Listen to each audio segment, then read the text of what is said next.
ओम शांति। आज बाबा की 21/5/2021 के महावाक्य हैं।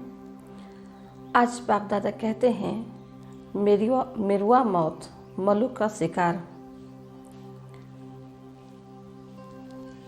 बाबा ने कहा कि जैसे सर्प एक खाल छोड़ दूसरा लेते हैं, वैसे मनुष्य आत्माएं भी। आत्मा तो एक ही रहती है, लेकिन हमेशा शरीर चोला चेंज होता रहता है। फिर बाबा ने कहा, मन मनाभव की स्थिति में रहना है तो बहुत ऊंच पद पा सकते हैं। आइए सुनते हैं अब बाप दादा के मधुर महावाक्य। ओम शांति। सदैव याद रखो, बहुत गई थोड़ी रही, अब तो घर चलना है। इस छीछी शरीर और दुनिया को भूल जाना है। प्रश्न, कौन सा नशा निरंतर रहे तो स्थिति बड़ी फर्स्ट क्लास होगी? उत्तर, निरंतर नशा रहे। मिरुआ मौत मलुक का शिकार। हम मलुक फरिश्ता बन अपने मासूक के साथ घर जाएंगे, बाकी सब खलास होने हैं। बाबा कहते, हम मलुक फरिश्ता बन अपने घर जाएंगे परम धाम, फिर वहाँ से नीचे आएंगे। बाबा कहते, बाकी पूरी दुनिया तो खलास होनी है। अब हम इस पुरानी खाल को छोड़ नहीं लेंगे। यह ज्ञान सारा दिन बुद्धि में टपकता रहे तो अपार खुशी रहेगी। स्थिति फर्स्ट क्लास बन जाएगी। गीत बजा है, यह कौन आया आज सवेरे सवेरे। ओम शांति। किसने कहा? ओम शांति किसने कहा? बच्चों ने। अतीन्द्रिय सुख में जीवन में आकर कहते हैं, बेहद का बाप आया हुआ है। किस लिए? पतित दुनिया को बदल पावन बनाने। पावन दुनिया कितनी बड़ी होगी, पतित दुनिया कितनी बड़ी है। बाबा कहते, यह तुम बच्चों की बुद्धि में आना चाहिए कि पावन दुनिया कितनी बड़ी होगी, पतित दुनिया कितनी बड़ी है।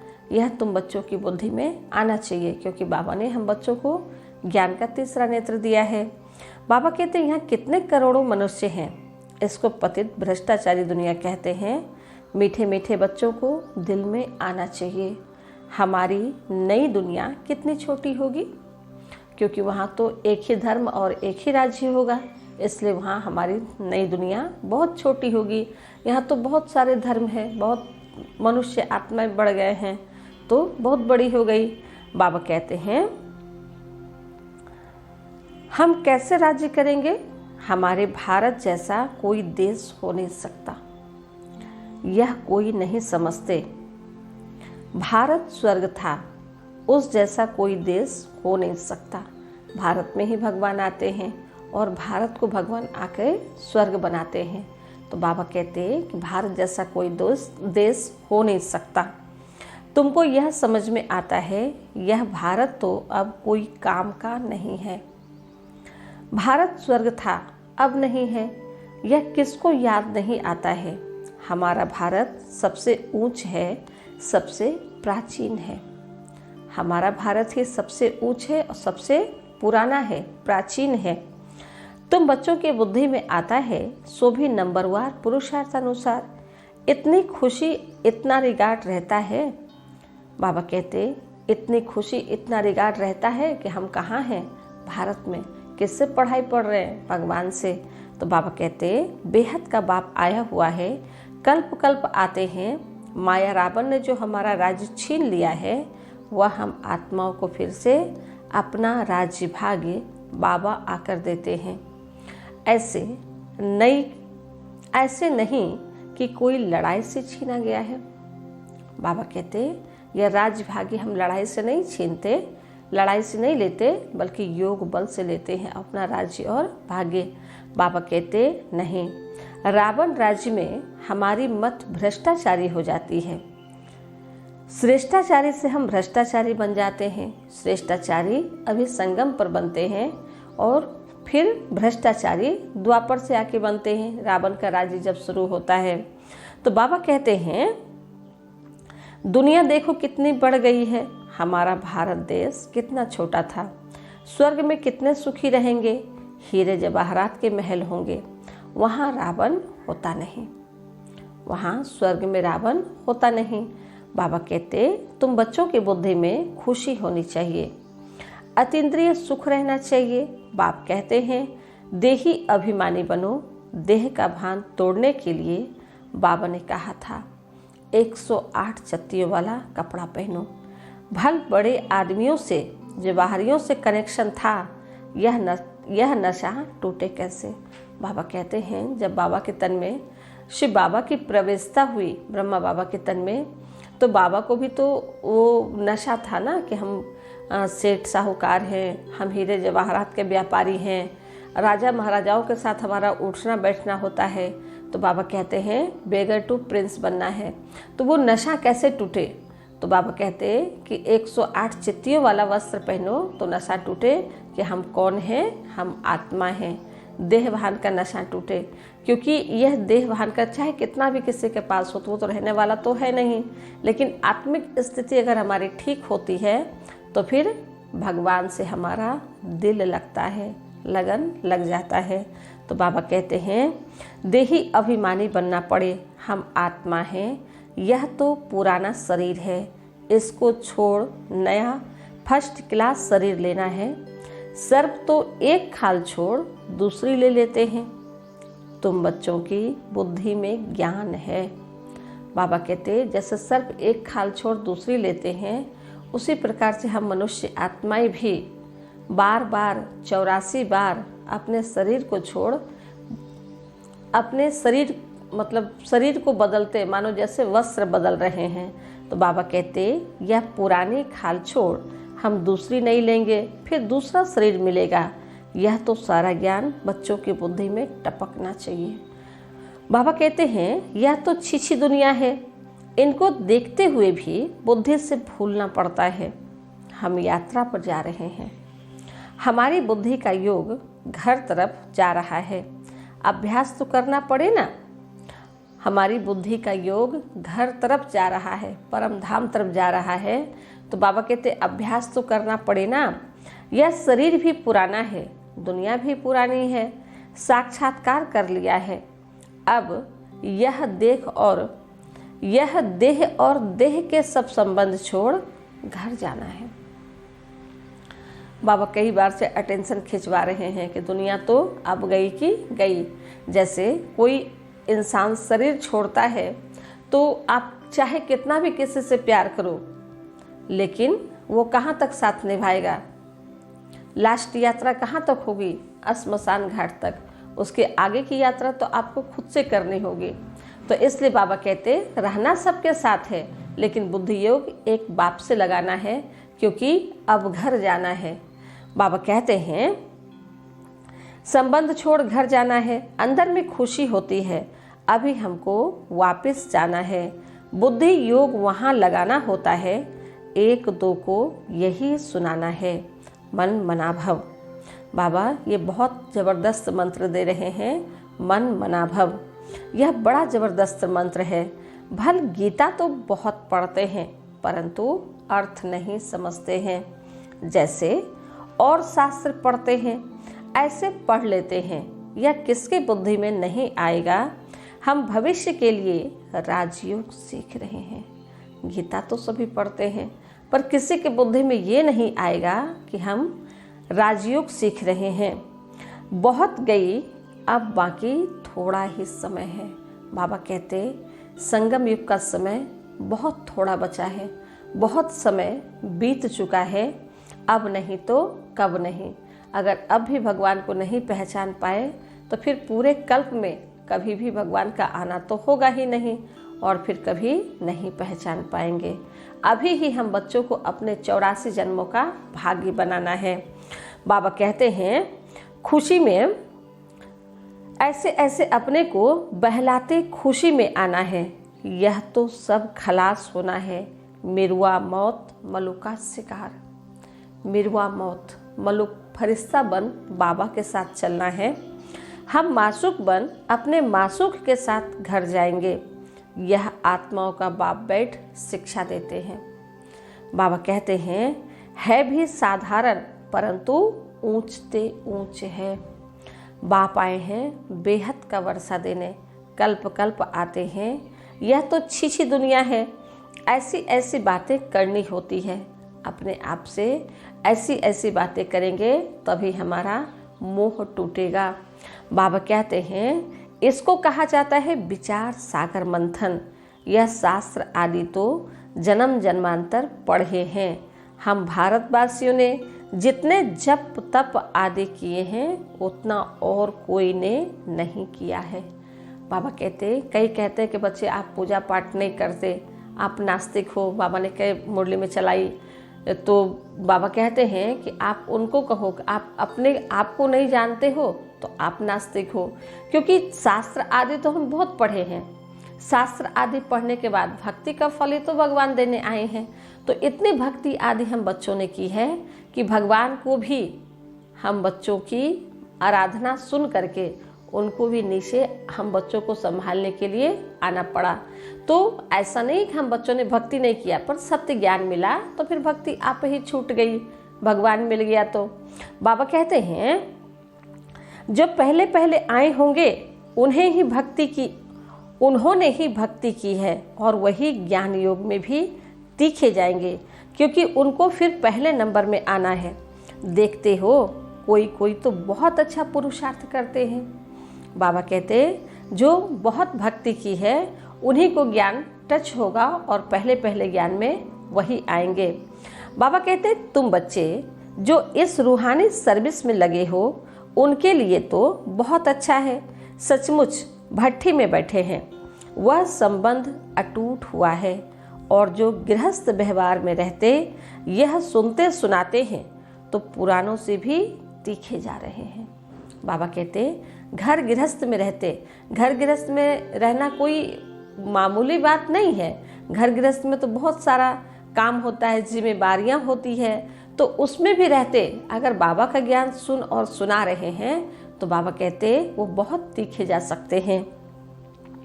बाबा कहते हैं, देखा जाता है नए आने वाले बहुत तीखे जाते हैं।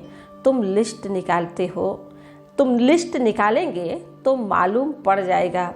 पहले पहले तुम्हारी माला बनाते थे, फिर देखा कि कितने अच्छे अच्छे बच्चे 3-4 नंबर वाले भी निकल गए हैं, एकदम जाए प्रजा में पड़े। बाबा कहते, अब तुम्हारा यह स्टूडेंट लाइफ है। गृहस्थ व्यवहार में रहते साथ साथ यह कोर्स पढ़ते हो। बहुत बच्चे डबल कोर्स उठाते हैं, गृहस्थ व्यवहार में भी रहते हैं, उसकी भी जिम्मेवारियां निभाते हैं और फिर बाबा के ज्ञान का भी कोर्स उठाते हैं। तो बाबा कहते हैं कि डबल कोर्स उठाते हो, लिफ्ट मिलती है। जो बच्चे डबल कोर्स उठाते हैं उसको लिफ्ट मिलती है। तुम्हारा कोर्स है गृहस्थ व्यवहार में रहते यह पढ़ना। इसमें भी कन्याएं बड़ी तीखी जानी चाहिए। बाबा कहते इसमें भी कन्याएं बड़ी तीखी जानी चाहिए। कन्याओं के कारण कन्हैया व गोपाल नाम भी गाया हुआ है तो गोप भी, क्योंकि प्रवृत्ति मार्ग है ना, है तो गोप भी। बाबा कहते तुम सतयुग में देवी देवता धर्म के थे, यह लक्ष्मी नारायण प्रवृत्ति मार्ग में राज्य करते थे। अब तुम्हारी बुद्धि में टपकना चाहिए कि हम क्या बनते हैं। सारा ज्ञान तो बाबा ने दे दिया, तो बाबा ने कहा कि अब तुम्हारी बुद्धि में टपकना चाहिए कि हम क्या बनते हैं। देवताएं कितने फर्स्ट क्लास हैं, उन्हों के आगे जाकर महिमा गाते हैं। आप सर्वगुण संपन्न हो, 16 कला संपूर्ण हो, संपूर्ण निर्विकारी हो, अहिंसा परमो धर्म हो और अपने लिए कहते हैं हम पापी कपटी हैं, हम निर्गुण हारे में कोई गुण नहीं। तो बाबा कहते हैं अब इसमें भगवान को तरस नहीं खाना है, वह कृपा नहीं करनी है। भगवान तो हम बच्चों पर तरस खा करके परम धाम से नीचे आए हैं, हम बच्चों को अपना बनाने। और बच्चे अब ना सुने ना समझे तो बाबा क्या करेगा। बाबा कहते हैं अब मैं तरस नहीं खाता, अब आपको अपने आप पर खुद से तरस खाना है और आपको ये देखना है कि इतना बढ़िया भगवान का ज्ञान मिल रहा है, इतना अच्छा नशा वाला ज्ञान मिल रहा है, पतित से पावन हम बच्चे बन रहे हैं, तो अब हम ऊंच जा रहे हैं कि नीच जा रहे हैं, तो ये हम बच्चों को खुद से खुद में फील करना है, चेक एंड चेंज करनी है। तो बाबा कहते हैं तुम ही देवता थे, अब क्या बन गए हो, अपने को देखो, फिर पुरुषार्थ कर देवता बनो। श्याम से सुंदर बनने के लिए पुरुषार्थ करना पड़ता है, श्याम से सुंदर बनने के लिए पुरुषार्थ करना पड़ता है, क्योंकि नीचे उतरते उतरते हम आत्माएं श्याम बने हैं और फिर अब संगम पर बाबा का हाथ पकड़े तो फिर सुंदर बन रहे हैं। तो बाबा कहते यह तो भक्ति मार्ग में कहते हैं, मरते थे फलाने की कृपा हुई बच गए, उनकी आशीर्वाद से।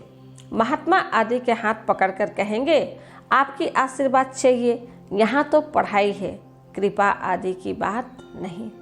भक्ति मार्ग नहीं, ये ज्ञान मार्ग है, तो यहाँ कृपा आदि की बात नहीं, आशीर्वाद आदि की बात नहीं, यहाँ पढ़ाई है। जो जितना पढ़ेंगे उतना ऊंच पद पाएंगे। बाबा कहते मन मनाभव का अर्थ है ना, मंत्र तो बहुत देते हैं, अनेक प्रकार के हठ योग सिखाते हैं, हर एक की अलग अलग शिक्षा होती है। हठ योग के सैंपल देखने हो तो जयपुर के म्यूजियम में जाकर देखो। बाबा कहते हठ योग के सैंपल देखने हो तो जयपुर के म्यूजियम में जाकर देखो, यहाँ तो कितने आराम से बैठे हो। बाबा ने कोई काम तो ऐसा दिया नहीं कठिन जो हम बच्चे ना कर सके। बाबा तो सिर्फ एक ही मंत्र देते हैं, मन मनाभव। तो बाबा कहते हैं बुद्धि में है, हमको फिर से बाबा राज्य दे रहे हैं। वहाँ ही अद्वैत देवी देवता धर्म था और कोई धर्म नहीं था। दो हाथ से ही ताली बजती है, एक धर्म है तो मारा मारी नहीं होती। सतयुग में एक धर्म होगा तो वहाँ मारा मारी नहीं होगी, यहाँ अनेक धर्म है इसलिए मारा मारी होती है। बाबा मिसाल देते हैं कि एक हाथ से ताली नहीं बजती, यानी दो चार धर्म होंगे तभी कुछ भी हो सकता है, एक धर्म में कुछ भी ऐसी बातें नहीं हो सकती। एक धर्म है तो मारा मारी नहीं होती। अभी है कलयुग, कलयुग पूरा होगा तो भक्ति भी पूरी होगी। अभी तो मनुष्यों की बुद्धि कितनी, मनुष्यों की वृद्धि कितनी होती रहती है, भारत की धरती नहीं बढ़ती है, धरती तो वही है। भारत की धरती उतनी ही है जितना सतयुग में था, और कलयुग में भी ढेर मनुष्य तो बढ़ गए पर धरती तो उतनी ही है। तो बाबा कहते हैं बाकी मनुष्य कम जास्ती होते हैं, वहाँ मनुष्य बहुत कम होंगे। दुनिया तो यही होगी, दुनिया कोई छोटी नहीं हो जाएगी। तो तुम बच्चों की बड़ी खुशी रहनी चाहिए, तुम बच्चों को बड़ी खुशी रहनी चाहिए कि इतनी बड़ी दुनिया में सिर्फ हमारा ही राज्य होगा, आदि सनातन देवी देवता घराना होगा।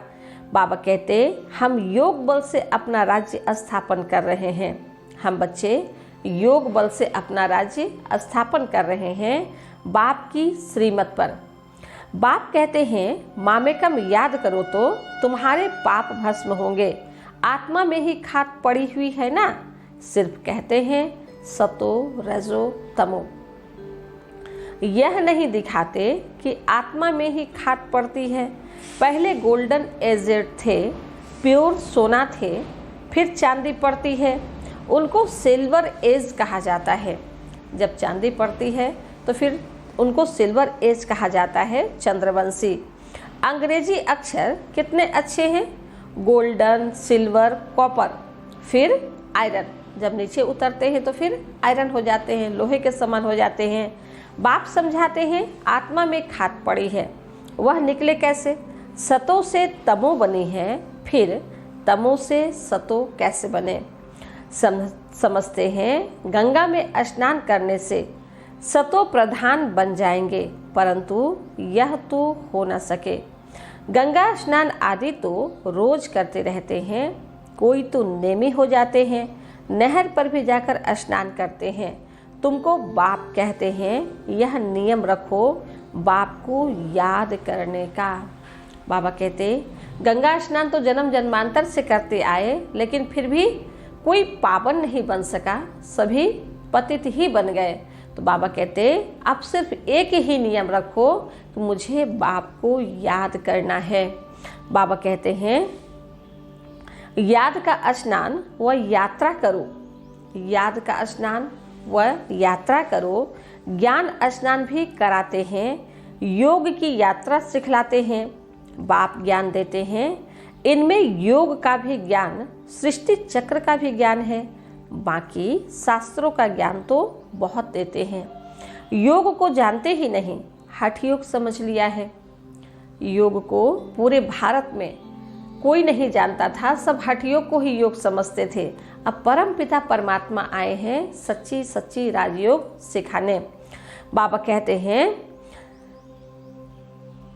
योग आश्रम तो ढेर है, मन मनाभव का मंत्र देंगे, लेकिन सिवाय बाप के कोई भी मनुष्य के पास यह ज्ञान नहीं है। सिवाय बाप के कोई भी मनुष्य के पास यह ज्ञान नहीं है।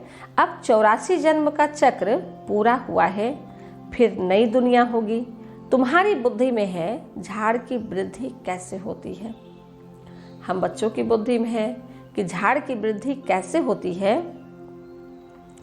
यह राजाई स्थापन हो रही है, सब इकट्ठे थोड़े ही जाएंगे। अभी जो राजाई स्थापन भगवान कर रहे हैं, बाबा कर रहे हैं ब्रह्मा बाबा के तन द्वारा, तो बाबा कहते हैं सब इकट्ठे थोड़े ही जाएंगे, सारी आत्माएं तो परम धाम चली जाएगी। वहां से फिर नंबरवार पुरुषार्थ अनुसार धीरे धीरे नीचे आएंगे। तो बाबा कहते हैं ब्राह्मणों का झाड़ बहुत बड़ा होगा, फिर थोड़े थोड़े करके जाएंगे, प्रजा बनती रहेगी। थोड़ा भी कोई ने सुन लिया तो प्रजा में आ जाएंगे। सेंटर्स बहुत वृद्धि को पाएंगे, प्रदर्शनियां ढेर जहां तहां होती रहेगी। बाबा कहते लास्ट समय में सारी आत्माएं जब दुखी पतित हो जाएंगे तो कहाँ आएंगे, बाबा के पास, भगवान के पास ही तो आएंगे ना। तो बाबा कहते हैं कि सेंटर्स बहुत वृद्धि को पाएंगे, प्रदर्शनियां ढेर जहां तहां होती रहेगी। जैसे मंदिर टिकाने निकलते जाते हैं, वैसे तुम्हारी प्रदर्शनी भी गांव-गांव में होगी, घर घर में प्रदर्शनी रखनी होगी, वृद्धि को पाते जाएंगे। इसलिए आखिरी इन चित्रों की भी छपाई करानी पड़ेगी। सबके पास बाप का पैगाम जाना है। बाबा कहते सबके पास, पूरे भारत का मनुष्य मात्र एक भी ना ऐसा कहे कि भगवान आए और मुझे पता ही नहीं पड़ा। बाबा कहते हर एक बच्चों को मैसेज दो कि भगवान आ चुके हैं।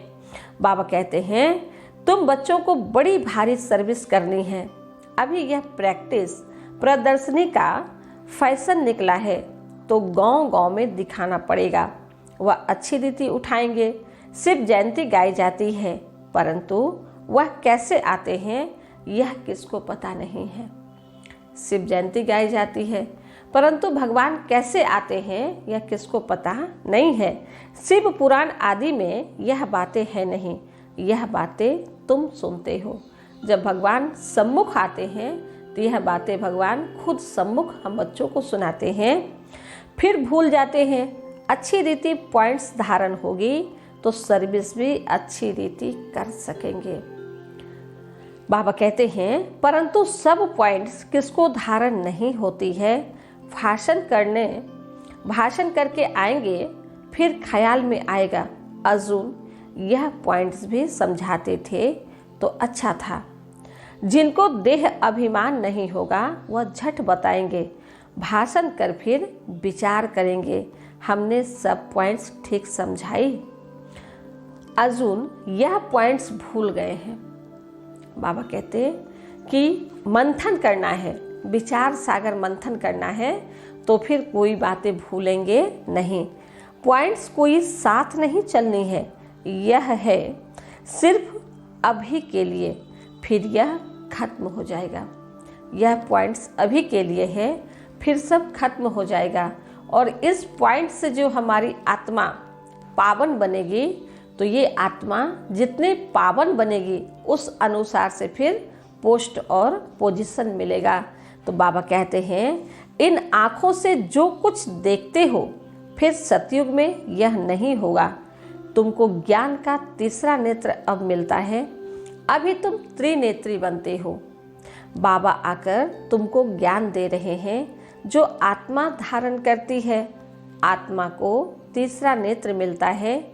यह ज्ञान कोई में नहीं है कि मैं आत्मा हूँ, इस शरीर द्वारा यह करता हूँ।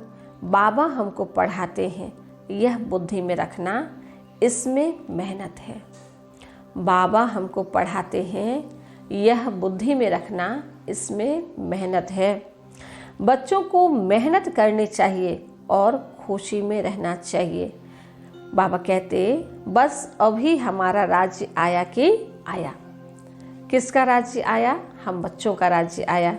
तुम जानते हो हमारे राज्य में क्या क्या होगा। तुम बच्चों को तो बहुत खुशी होनी चाहिए कि हम इस पढ़ाई से राज्य लेते हैं। बाबा कहते कितनी खुशी, कितना नशा होना चाहिए कि हम इस पढ़ाई से राज्य लेते हैं। पढ़ने वाले को मर्तबा याद रहता है। हम पढ़ते हैं भविष्य के लिए। बाबा कहते पढ़ने वाले को मर्तबा याद रहता है। जैसे कोई डॉक्टरी पढ़ रहा है, इंजीनियरिंग पढ़ रहा है, तो उसको नशा होता है कि इस एग्जाम्स के बाद हम ये बन जाएंगे। तो बाबा कहते हैं आप बच्चों का भी जब एग्जाम्स होगा तो आपको भी नशा होना चाहिए कि हम भविष्य के लिए पढ़ाई पढ़ रहे हैं, कि भविष्य में उच्च पद पाना है। पढ़ने वाले को मर्तबा याद रहता है। हम पढ़ते हैं भविष्य के लिए। अच्छा पढ़ेंगे तो राजगद्दी पर बैठेंगे। वे तो नामी ग्रामी हो जाते हैं। अभी लिस्ट निकाले, माला बनाए तो सब कहेंगे फलानी बच्ची को हमारे पास भेजो। बाबा कहते अभी लिस्ट बनाए, माला बनाएंगे तो सब कहेंगे बच्ची को हमारे पास भेजो। रिफ्रेश करने, भाषण करने वालों को बुलाते हैं तो उनका रिगार्ड भी रखना चाहिए। बाबा 3-4 दिन पहले मुरली में कहा था कि जब कोई मठ पंथ वाले समझने आते हैं तो बाबा ने कहा लिख के भेजो, अच्छी अच्छी बच्चियों को भेजना है सर्विस पे। तो आज भी बाबा कहते हैं कि रिफ्रेश करने वाले जो बच्चे अच्छे ज्ञान सुनाते हैं, अच्छे ज्ञान सुनाए, पावन बनाते हैं, तो बाबा कहते हैं कि उनका डिमांड हो जाता है। हमको इन जैसा होशियार बनना है। अच्छा मीठे मीठे सिकिलधे बच्चों प्रति माता पिता बाप दादा का याद प्यार और गुड मॉर्निंग। रूहानी बाप की रूहानी बच्चों को नमस्ते। हम रूहानी बच्चों की रूहानी माता पिता बाप दादा को याद प्यार, गुड मॉर्निंग और नमस्ते नमस्ते नमस्ते। शुक्रिया बाबा, शुक्रिया। धारणा के लिए मुख्य सार। पहली पॉइंट, अतीन्द्रिय सुख का अनुभव करने के लिए देह के भान को तोड़ने का पुरुषार्थ करना है। अब वापस घर जाना है, इसलिए बुद्धि योग घर से लगाना है। अब वापस घर जाना है। कौन सा घर जाना है? आत्माओं का घर, परम धाम जाना है, इसलिए बुद्धि का योग अपने घर से लगाना है। दूसरी पॉइंट, गृहस्थ व्यवहार में रहते पढ़ाई भी पढ़नी है, डबल कोर्स उठाना है, ज्ञान का स्नान और याद की यात्रा करनी और करानी है। बाबा कहते हैं अभी डबल कोर्स उठाना है, गृहस्थ व्यवहार को भी संभालना है, उसकी जिम्मेवारियों को भी संभालना है और ज्ञान स्नान भी करना है। वरदान में आज बाप दादा ने कहा कि न्यारेपन के अभ्यास द्वारा फरिश्ते रूप का साक्षात्कार कराने वाले निरंतर सहजयोगी भव। जैसे कोई भी वस्त्र धारण करना व ना करना अपने हाथ में होता है। बाबा कहते ऐसे अनुभव इस शरीर रूपी वस्त्र में हो। जैसे वस्त्र को धारण करके कार्य किया और कार्य पूरा होते ही वस्त्र से न्यारे हुए। शरीर और आत्मा दोनों का न्यारापन चलते फिरते अनुभव हो। कार्य किया तो वस्त्र लिया, और जब कार्य नहीं है तो आत्मिक स्थिति में, मन मनाभव की स्थिति में टिक गए। तो बाबा कहते हैं तब कहेंगे निरंतर योगी। शरीर और आत्मा दोनों न्यारापन चलते फिरते अनुभव हो, तब कहेंगे निरंतर सहज योगी। ऐसे डिटैच रहने वाले बच्चों द्वारा अनेक आत्माओं को फरिश्ते रूप और भविष्य राजपद के साक्षात्कार होंगे। बाबा कहते भविष्य राजपद के साक्षात्कार होंगे। अंत में इस सर्विस से ही प्रभाव निकलेगा। अंत में इस सर्विस से ही प्रभाव निकलेगा। स्लोगन में आज बाप दादा कहते हैं, संगम का 1 सेकंड भी व्यर्थ गंवाना अर्थात 1 वर्ष गंवाना। बाबा ने कहा बहुत गई थोड़ी रही। अब ये संगम का जो थोड़ा सा समय है बहुत ही वैल्यूबल समय है। इसके एक सेकंड को भी सफल करना है। एक सेकंड को भी सफल करना, निरंतर बाप के याद में रहना है, मन मनाभव की स्थिति में रहना है। अच्छा, ओम शांति शांति शांति।